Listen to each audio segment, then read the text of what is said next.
Hello my perfect family, कैसे हो आप सब लोग। आई होप कि आप सभी बहुत ही अच्छे होंगे। तो आज की वीडियो में हम लोग बात करने वाले हैं डोजेज फॉर्म के ऊपर, जो कि हमारी pharmaceutics B pharmacy first semester का टॉपिक है। और यार आज की वीडियो ना सच में बहुत ही ज़्यादा इंटरेस्टिंग होने वाली है। तो आप लोग कॉपी और पेन लेके बैठ जाइए और हम लोग अपना आज का लेक्चर स्टार्ट करते हैं। तो सबसे पहले हम लोग यहाँ पे देखते हैं आखिर डोजेज फॉर्म होती क्या है। तो यार जो हमारी दवाएं होती हैं, जो हमें मार्केट में अलग अलग फॉर्म में देखने को मिलती हैं, यानी कि हमारी कुछ दवाएं यहाँ पे हमें जैसे कि टैबलेट के फॉर्म में देखने को मिलती हैं, कुछ दवाएं हमारी यहाँ पे कैप्सूल के फॉर्म में देखने को मिलती हैं, कुछ दवाएं हमारी यहाँ पे जो हमें जो है क्रीम या फिर ऑइंटमेंट के फॉर्म में देखने को मिलती है, और यहाँ पे कुछ हमारी जो सिरप के फॉर्म में देखने को मिलती है। तो ये जो हमारी कुछ अलग अलग फॉर्म होती है दवाओं की, ठीक है, इन्हीं को हम लोग सिंपली डोजेज फॉर्म बोलते हैं। यानी दवाओं की डोज की जो अलग अलग फॉर्म है उसी को हम लोग डोजेज फॉर्म के नाम से जानते हैं। अब अगर इसको हम लोग यहाँ पे डेफिनेशन से देखना चाहें तो dosage form are the pharmaceutical drug product in the form in which they are marketed for use.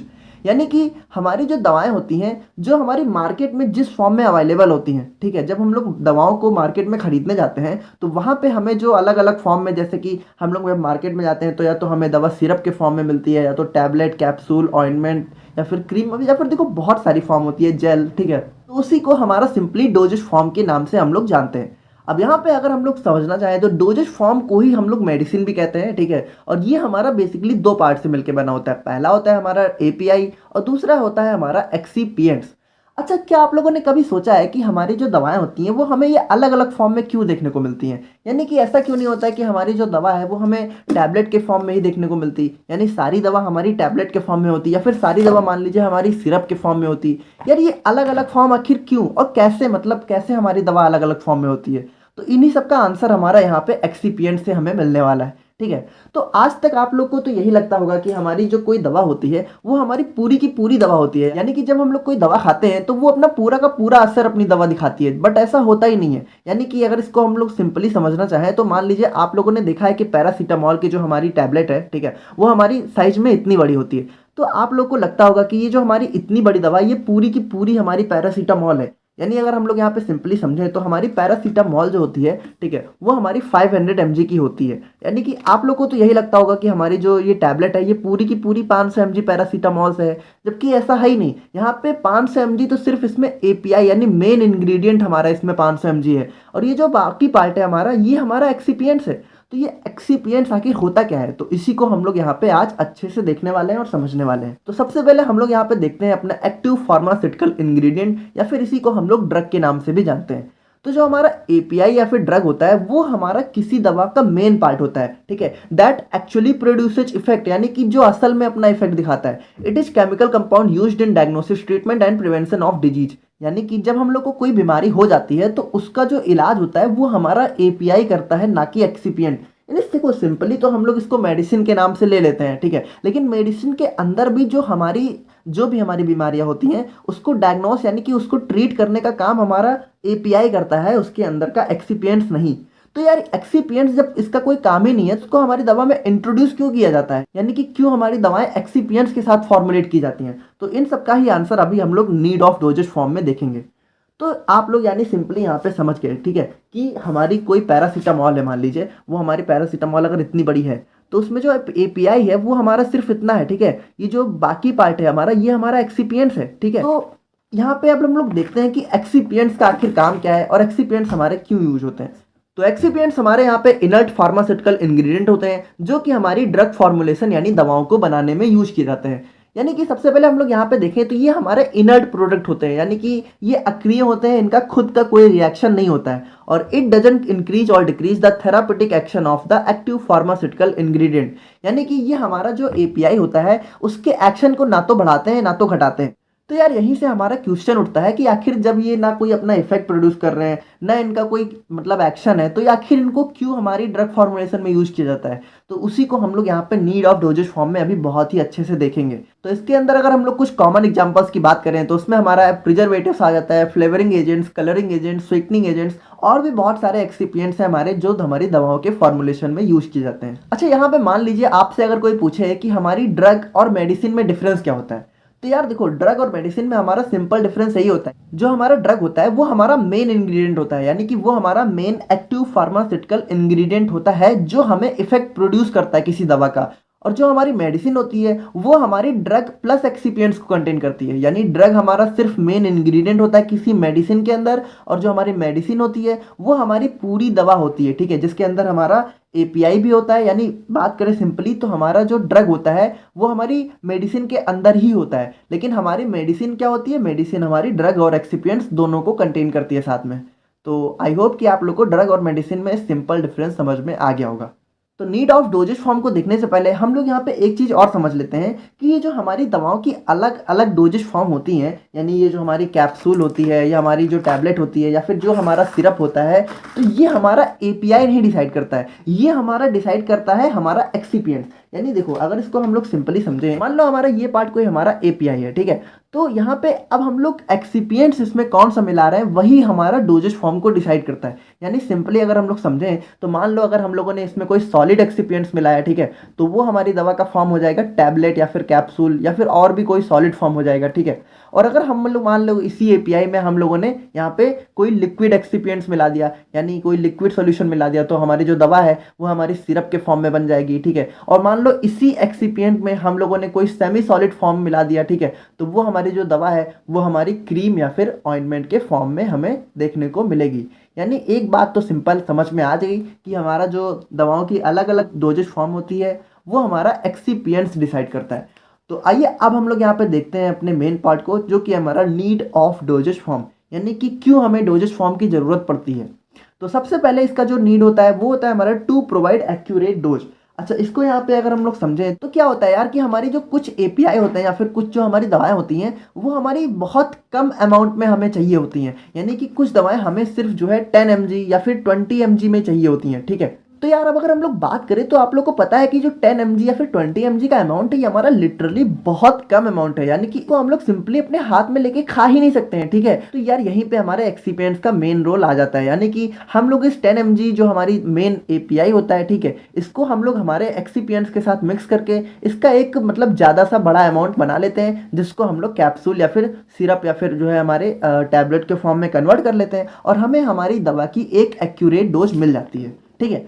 अब अगर हम लोग अपना दूसरा देखें तो प्रोटेक्शन फ्रॉम एटमॉस्फेयर, यानी कि क्या होता है अगर हम लोग यहाँ पे सिंपली इसी से समझना चाहें तो जो हमारा एपीआई होता है, ठीक है, अगर इसको हम लोग एटमॉस्फेयर के एक्सपोजर में रख देंगे तो हमारी जो एटमॉस्फेयर यानी हमारा जो वातावरण है उसमें हमारा जो भी टेम्परेचर है, ठीक है, प्रेशर है, तो वो हमारे एपीआई को डैमेज कर सकता है। तो इसीलिए हम लोग इसमें जब हम लोग एक्सिपिएंट्स को मिक्स कर देते हैं तो वो हमारे एपीआई को इस एटमॉस्फेयर से प्रोटेक्ट करने का काम भी करता है। अगर हम लोग यहाँ पे अपने तीसरे इंपॉर्टेंस की तरफ देखें तो जो कि होता है हमारा मास्किंग टेस्ट एंड कलर, यानी कि देखो क्या होता है कि हमारी कुछ जो दवाएं होती हैं वो हमारी बहुत ही ज्यादा उनका खराब टेस्ट होता है और उनका कलर भी कुछ कुछ लोगों को देखने में बहुत ज्यादा खराब लग सकता है। यानी सिंपली समझे तो देखो उनका टेस्ट इतना ज्यादा खराब होता है कि उसको हम लोग थोड़ा सा भी खा नहीं सकते।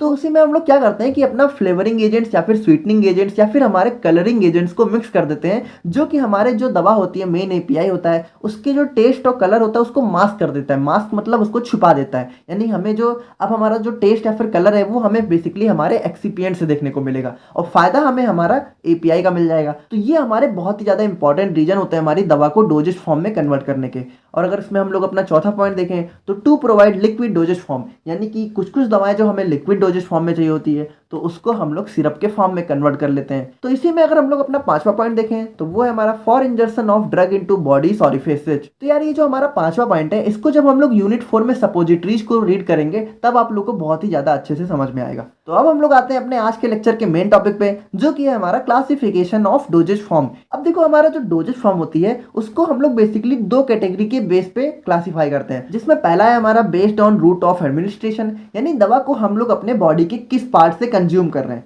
ठीक है। और जो हमारा दूसरा है बेस्ड ऑन फिजिकल फॉर्म, मान लीजिए दवा अगर हमारी सॉलिड फॉर्म में है तो वो हमारी सॉलिड फॉर्म के अंदर हो गई, ठीक है। मान लीजिए लिक्विड के फॉर्म में है तो वो हमारी लिक्विड फिजिकल फॉर्म हो गई, और अगर सेमी सॉलिड के फॉर्म हो गई तो वो हमारी सेमी सॉलिड फॉर्म हो गई। तो आइए हम लोग इसको एक एक करके यहाँ पे देख लेते हैं। तो सबसे पहले हम लोग यहाँ पे देखते हैं कि बेस्ड ऑन फिजिकल फॉर्म हमारी डोजेज फॉर्म कैसे क्लासीफाई होती है। तो पहला इसका क्लासिफिकेशन होता है हमारा सॉलिड डोजेज फॉर्म, दूसरा होता है हमारा सिंपली लिक्विड डोजेज फॉर्म, तीसरा होता है हमारा simply semi solid doses form, ठीक है। अब इसके अंदर भी हमारे दो दो सब पार्ट्स होते हैं, जिसमें सॉलिड में होता है पहला हमारा यूनिट बल्क, लिक्विड में होता है हमारा बाइफेजिक और मोनोफेजिक, और सेमी सॉलिड के अंदर होता है हमारा इंटरनल और एक्सटर्नल।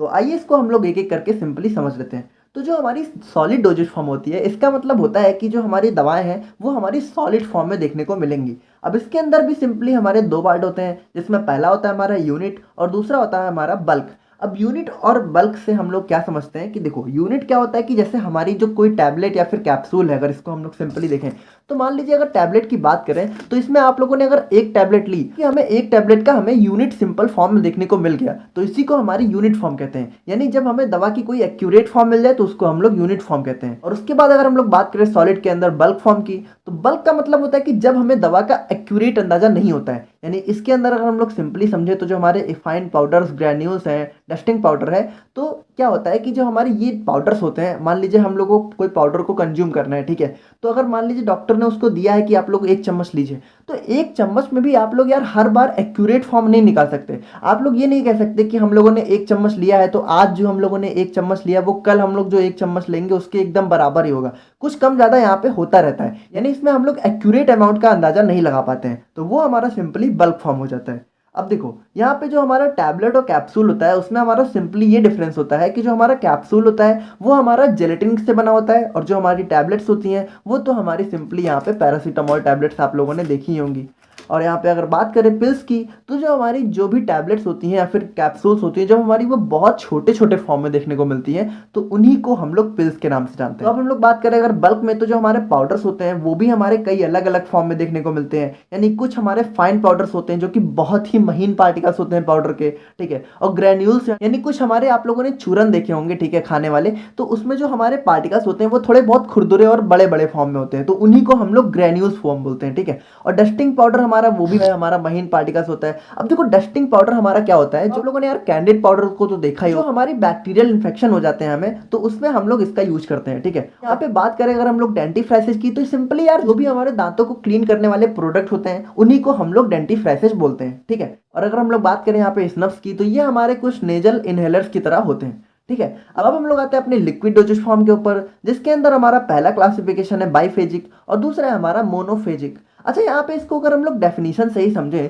तो मोनोफेजिक यानी जिसके अंदर हमारी सिंगल फेज हो, ठीक है, और बाइफेजिक यानी जिसके अंदर हमारी डबल फेज हो। यानी इसको अगर हम लोग सिंपली समझें तो हमारे जो कुछ कुछ सिरप होते हैं, ठीक है, उसमें हमारी दो फेज होती हैं, यानी उसमें हमारे एक ही लिक्विड के अंदर दो अलग अलग इमिसिबल लिक्विड्स मिले रहते हैं। अब देखो यहाँ पे हमारा जो दो मेन एग्जांपल्स हैं, इमल्सन और सस्पेंशन, इसके ऊपर हमारी पूरी की पूरी यूनिट है जिसको हम लोग को फार्मास्यूटिक्स में आगे पढ़ना है, तो वहाँ पे आप लोग को ये चीज़ें काफ़ी अच्छे से समझ में आ जाएंगी।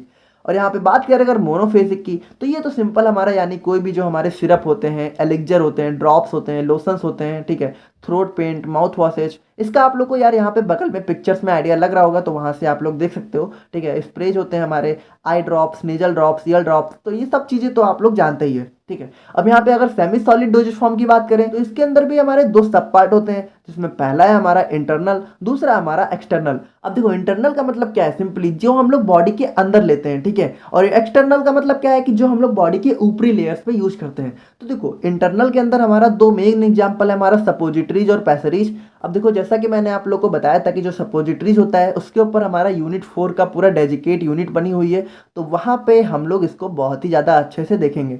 और अगर बात करें हमारे एक्सटर्नल की, तो यहाँ पे ऑइंटमेंट, क्रीम, पेस्टेज, जेल, आप इन सबको तो जानते हैं कि स्किन के ऊपर हम लोग अप्लाई करते हैं, तो वहाँ पे हमारे ये कुछ एग्जांपल्स होते हैं। तो अब हम लोग देखते हैं अपनी डोजेज फॉर्म को classification based on route of administration, यानी कि हम लोग जो हमारी दवाएं हैं उसको अपने बॉडी के किस पार्ट से अपने अंदर एडमिनिस्ट्रेट कर रहे हैं, यानी अपने अंदर हम लोग दवाओं को किस तरीके से ले रहे हैं।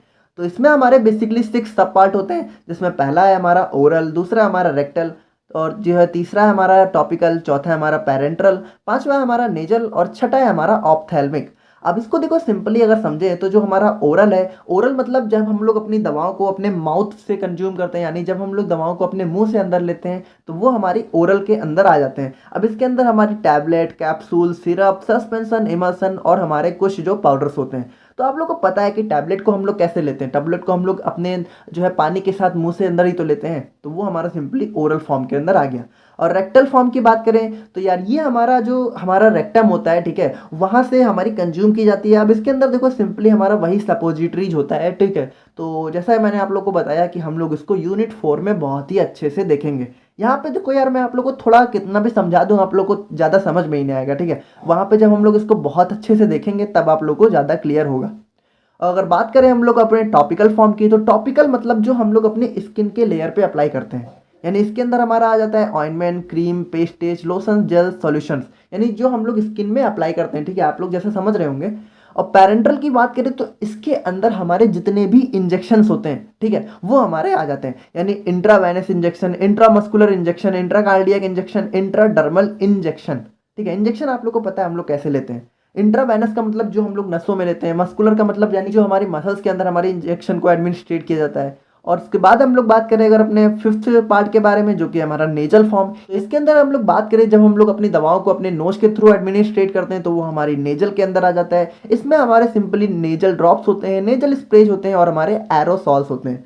ठीक है, और ऑप्थेल्मिक का मतलब सिंपली हमारा आई, यानी कि जब हम लोग दवाओं को अपने आइज के थ्रू एडमिनिस्ट्रेट करते हैं तो वो हमारा ऑप्थेल्मिक कैटेगरी के अंदर आ जाता है, जिसमें हमारे सिंपली आई ड्रॉप्स होते हैं और कुछ हमारे ऑप्थेल्मिक जेल्स होते हैं।